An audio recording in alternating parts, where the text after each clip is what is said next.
పురంధేశ్వరి వ్యాఖ్యలకు మాజీ మంత్రి రోజా కౌంటర్ ఇచ్చారు. దేశ అత్యున్నత న్యాయస్థానం సుప్రీంకోర్టు వ్యాఖ్యలను కూడా పురంధేశ్వరి తప్పుదోవ పట్టించారని ఆరోపించారు.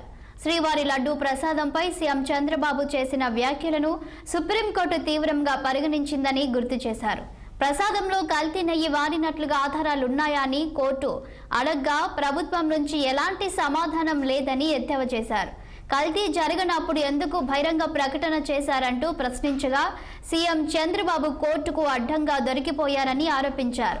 బావ కళ్ళల్లో ఆనందం కాదు, భక్తుల కళ్ళల్లో చూడాలని రోజా పురంధేశ్వరిపై ఫైర్ అయ్యారు.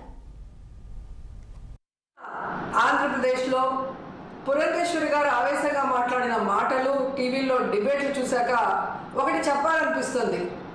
అమ్మ పురంధేశ్వరి గారు, బావ కళ్ళల్లో ఆనందం చూడటం కంటే భక్తుల కళ్ళల్లో ఆనందం చూడటానికి ప్రయత్నించమని కోరుకుంటున్నాను.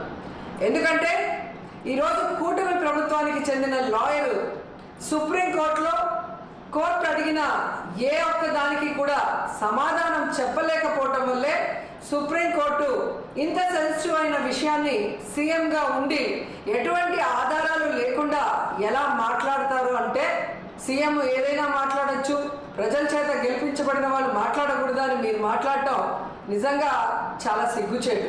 ఎందుకంటే ఈరోజు మీరు చంద్రబాబు నాయుడు, లోకేష్, పవన్ కళ్యాణ్ ఎలాగైతే రోడ్ల మీద ప్రెస్ మీట్లు పెట్టి మాట్లాడుతున్నారో అవే మాటలు ఎందుకు మీరు కోర్టులో మాట్లాడలేకపోయారు?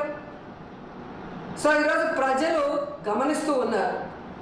ఎటువంటి ఆధారాలు లేకుండా లడ్డూలో టెస్ట్ చేయలేదని మీ లాయర్ చెప్పిన తర్వాత, ఎటువంటి ఇన్వెస్టిగేషన్ జరగకుండా చంద్రబాబు నాయుడు పవిత్రమైన తిరుమల లడ్డూ మీద అంత పెద్ద నింద వేసి మరి మత కల్లోలాలు సృష్టించే పరిస్థితి వచ్చినప్పుడు సుప్రీంకోర్టు విశాఖ ఎయిర్పోర్ట్ లో కూటమి